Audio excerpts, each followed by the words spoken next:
Ayun. Kaya set up ko muna yung camera ko. Sige lang po.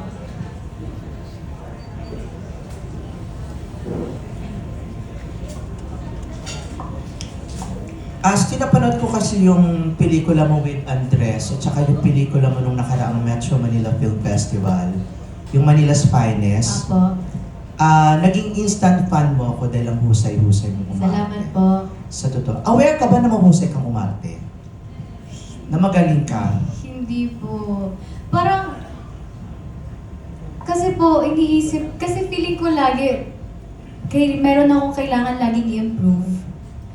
And kapag po may mga heavy scenes na ganun, hindi ako lagi sure kung magagawa ko pa or hindi. Doon po ako lagi kinakabahan. So, kapag nakikita ko pong okay after ng take, parang mas, hindi ko po iniisip na wow, ang galing ko, ganun. Siguro mas nakakahinga lang po ako ng maluwag na yes, nagawa ko yung hinihingi sa akin. Yung preparations mo bago ka gumawa ng mga eksena, kasi parang sabi ko, lalim naman ang hugot nitong batang to. Kumbaga, malalim ba talagang pinaghuhugutan mo sa bawat pelikula or project na ginagawa mo? Lang sa mga heavy scenes? Usually po kasi sa ganyan, kapag mga heavy scenes, mas feel ko po na ako po yung character. Kasi minsan po, pag tinatry ko po na gamitin yung ibang experience ko tapos ilalagay ko dun sa character. Minsan kasi hindi siya malapit magkalayo. Mas nahihirapan po ako dun. So mas nilalagay ko na lang po yung sarili ko sa nafe-feel ng character. And siguro sa preparation po is learning the script by heart. Kasi kapag nagpapanik po yung utak ko, mas maingay, hindi ko po nagagawa yung dapat ko gawin. And kapag alam ko na yung script, di ako malilito sa lines and for sure may mga bago pong instructions na ibibigay. So, mas magagawa ko po ng maayos. Sige, palakpak okay lang.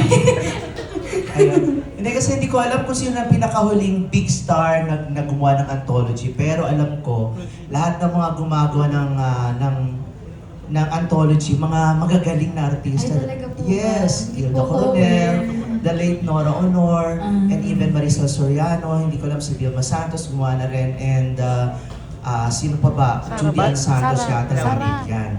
Yung ganong level, so ngayong aware ka na, paano mo alagaan ang karera mo para at least ma-recognize ka bilang susunod na maging gaya nila? Siguro po, siguro magstay po kung sino po ako ngayon. And siguro kasi kapag nagstay ka kung sino ka ngayon, mas may isip ko po kasi kailangan ko laging mag-improve. Ayun lang, kailangan ko laging mag-improve and to learn para mas ma-reach mo po kung ano pa po ba yung gusto mo pong ma-reach. Lighter naman tayo ha. Nagkakausap pa ba kayo ni Andres? Nagkaka-text or lumalabas or something? Mga ganon? Minsan lang po, pag ganabawa, ay, kailan na kaya yung start ng Mutyaga? Mga ganon lang po. Hindi naman yung parang lalabas or something? Ay, hindi or, po. Hindi po. Hindi pa ba pwede? Hindi, busy din po kasi siya. And kami po, nakikita po talaga kami, like for work po. Paano di-describe yung status nyo ngayon ni Andres bilang working tandem? Good friends po. Wow, ikli ha. Ay, hindi, yun lang kasi talaga po. And siguro yung good friends na parang willing po kami suportahan yung isa't isa po. Ayun, thank you. Thank you po. Congratulations. Thank you po. Mahusay ka, girl. Maraming instant fan. Mag-solo rin kahit papaano. Kahit ano naman po, and kung na-miss ko lang po silang lahat talaga. Bakit ka tumawa?